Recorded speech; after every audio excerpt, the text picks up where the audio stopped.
Hi, thanks for tuning into Atomic-Moto's mission briefing on finding your boot size. Now, if you've reached this video by now, you know there are lots of different types of boots and lots of different types of construction. And choosing can be a little bit overwhelming. When you add your sizing on top of that, that's a whole other layer of complexity. However, we've got a lot of experience with this, and we have a few tips that usually, when followed, get you on target the first time. So let's dive into those.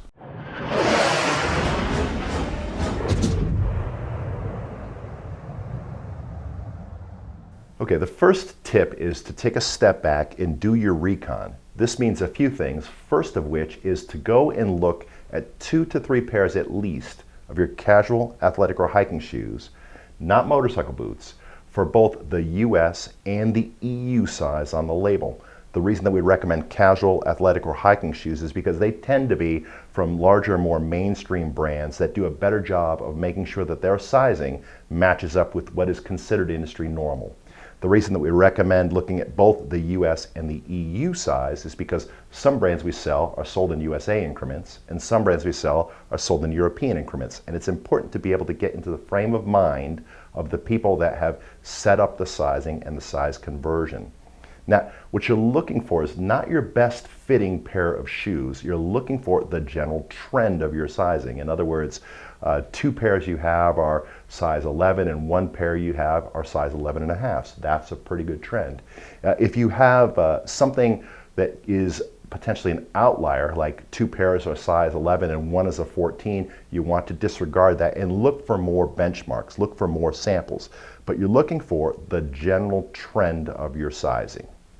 Okay, the second tip is to get some hard numbers, and the best way to do that is by using one of these, and this is called a branding device. You can Google it if you'd like. It's named after the person that invented it. It's basically something that you use to measure your shoe size, and it also measures your shoe width.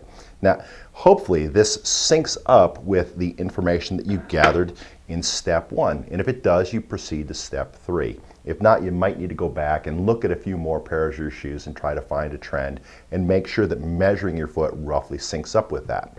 And once again, what you're looking for is to view your shoe sizing from multiple perspectives and look for the general trend. The third step is to take the information from steps 1 and 2 and to tie them together and to try and find what your most likely size is, and then also what we call your tipping size is. And that means your secondary choice. If you land on an 11 and a half most of the time, it's important to know whether your tipping size is a 12, meaning you might need to go bigger, or an 11, meaning you might need to go smaller. You can use this to not only compare against the specifics of the footwear that you're looking at, but also to understand which way you need to go if you don't land perfectly on a size, if the picture isn't perfectly clear. Time to zero in on your target. Now, by now you know the boots that you're interested in, and you know roughly your size, and you know your tipping size. See if you land directly on an available size in the model you're interested in, and if not, use your tipping size to go one way or another.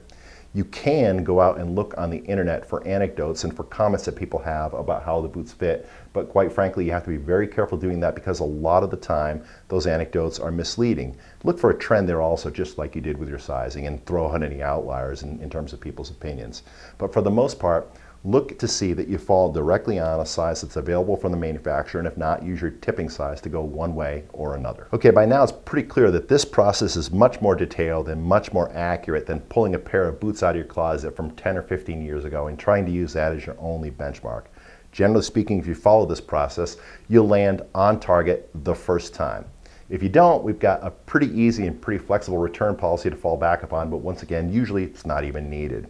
If you're still stuck, you can reach out to us and we can try to help you out. However, we do need this information to do so, and most of the time you get a pretty clear picture on your own. So, put in some time and see what you can come up with, and usually you'll land on target the first time. We hope that this has been helpful. We are Atomic-Moto, www.atomic-moto.com. Hope to see you out on the bike.